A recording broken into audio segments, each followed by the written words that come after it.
안녕하세요. 원영섭 변호사입니다. 오늘은 저번에 그 주차장 화재와 관련해 가지고 조금 더 법리적으로 디테일하게 설명을 드리고자 합니다.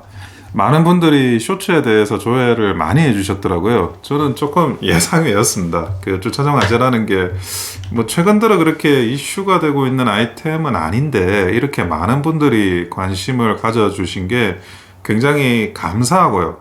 한편으로는 조금 의아하기도 하고, 그리고 또 질문이 있으셔가지고 제가 질문에 대해서 조금 더 법리적으로 상세하게 설명을 드리는 것이 맞지 않을까 하는 생각을 했습니다. 제가 이 부분과 관련해 가지고 집중적으로 봐야 될 부분은 그 민법 제 758조입니다. 민법 제 758조 1항이 뭐냐면 공작물의 설치 또는 보존의 하자로 인하여 타인에게 손해를 가한 때는 공작물의 점유자가 손해를 배상할 책임이 있습니다. 그러나 점유자가 손해의 방지에 필요한 주의를 해태하지 아니한 때에는 그 소유자가 손해를 배상해야 된다고 규정하고 있습니다. 이게 민법 제 758조 1항입니다. 우리가 뭐 예를 들어 이런 경우를 보시자고요. 그 건물에 타일이 붙어 있어요. 외벽에. 그 타일이 떨어지면 누가 배상을 해야 되나요? 그 타일이 떨어질 때는 일단 그 건물의 점유자가 배상을 합니다. 그런데 임차인이에요. 임차인이 있어가지고 실제 소유자가 달라요. 그러면 그 임차인이 건물 외벽 타일에 대해서 보수할 의무가 있나요?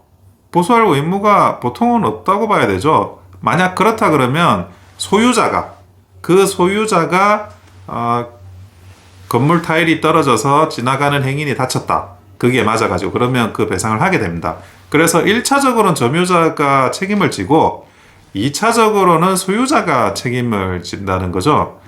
이렇게 보면 뭐 굉장히 민법 758조 1항이 뭐 이해되실 거예요. 근데 요 케이스, 지금 이 주차장 화재와 관련해서 투자자가 책임을 진 이 케이스는 어떤 경우냐면 신탁이 돼 있는 재산입니다. 여러분 아마 그 신탁에 대해서 많은 분들이 아시는 분들도 계실 텐데요. 신탁의 특징이 뭐죠? 신탁은 실소유자와 명목상의 소유자가 달라요.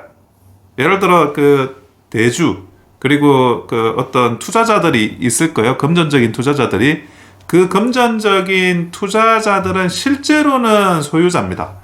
그리고 신탁회사가 있으면 그 사람들은 그 둘 사이에는 이제 신탁과 관련한 용역비를 주고받는 사이이긴 해요. 그런데 법률적으로는 대외적으로는 소유자가 신탁회사가 되는 거죠. 그러면 아까 그 주차장에서 화재가 발생을 했는데 점유자는 누구고 여기서 소유자는 누굴까요?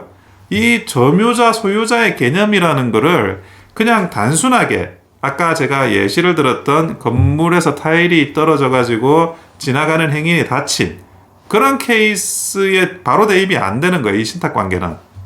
무슨 말이냐? 관리회사, 그러니까 건물에 관리하는 뭐 그런 회사들이 있을 수 있잖아요. 그런 업체가 그러면 점유를 하고 있는 거냐? 아니면 소유자가 점유를 하고 있는 거냐? 아니면 신탁회사가 점유를 하고 있는 거냐? 투자자가 점유를 하고 있는 거냐?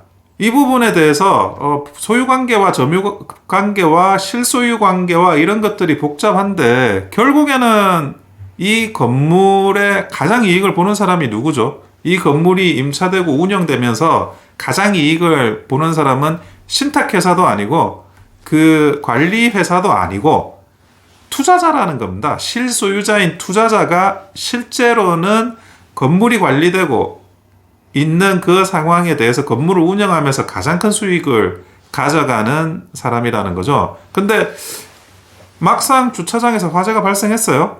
그래서 뭐 사람이 다치든 아니면 그런 자동차가 뭐 파손이 되든 그런 상황이 발생했는데 실소유자, 건물의 운영으로 가장 큰 이익을 받아갈 투자자가 이 책임에서 배제된다 그러면 책임과 이익, 권한과 책임 이런 것이 동일하지 않게 되는 상황이 발생을 하는 겁니다.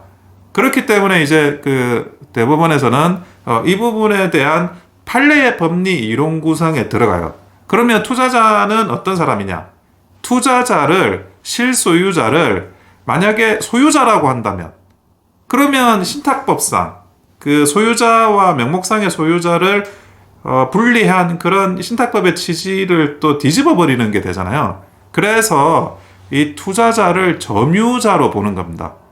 점유자로 보고 그 신탁회사도 일종의 소유자이지만 같이 공동으로 점유하고 있다고 보는 거예요. 그러니까 아까 공동점유자로 구성을 하면 어떻게 되죠? 민법 758조 1항이 공작물의 설치 또는 보존의 하자로 발생한 타인의 손해를 배상할 책임은 점유자에게 있죠. 다시 지금 대법원 판례는 어떻게 인정을 하는 거죠? 투자자를, 실소유자를, 그리고 신탁회사를, 명목상의 소유자를 모두 공동의 점유자로 이론 구성을 하는 겁니다. 공동의 점유자로 이론 구성을 하면 결국에는 이 내부자들 사이에서는 신탁회사와 투자자 사이의 어떤 법률 관계에 따라 정리는 되겠지만, 투자자가 소유자도 아니다, 점유자도 아니다, 그런 식으로 해가지고 이 불법 행위가 발생한 것, 주차장에 천장 화재가 발생함으로써 발생한 민사상의 손해에서 빠져나가지 못하는 책임을 지는 그런 이제 법리가 구성이 되는 겁니다. 얼핏 보면 좀 이해가 안 되고 그 상황 자체에 대해서 난해하다고 보실 수는 있어요. 그래서 그 질문도 주셨고, 그런 질문들이 충분히 이 부분에 대해서 선뜻 좀 납득이 안 되는 그런 생각으로 질문을 주셨던 것 같은데, 이것은 신탁이라는 법리, 결국 이제 소유자와 실소유자가 나눠지는 그 법리와, 그럼에도 불구하고 누군가는 배상을 해야 되는데 실소유자한테 배상을 해야 된다라는 바로 그 부분과 관련해서 공동의 어떤 점유자로 구성을 한 그런 판례라는 겁니다. 그래서 사실 굉장히 좀 신기하기도 하고 재미있기도 하고 의미 있는 판결임은 분명합니다. 예, 그래서 저는 판례적으로, 민사 판례적으로는 굉장히 의미 있는 판결이라고 생각을 했지만, 사실 주차장 화재에 대해서 많은 분들이 관심을 가질까라는 거에 대해서는 좀 반신반의했었는데, 또 이런 내용에 대해서 재밌어 해주시고 흥미를 가져주시고 이렇게 자세하게 또 살펴보시기 위해서 질문까지 해주시고 많은 분들한테 감사드립니다. 이상 원영섭 변호사였습니다. 감사합니다.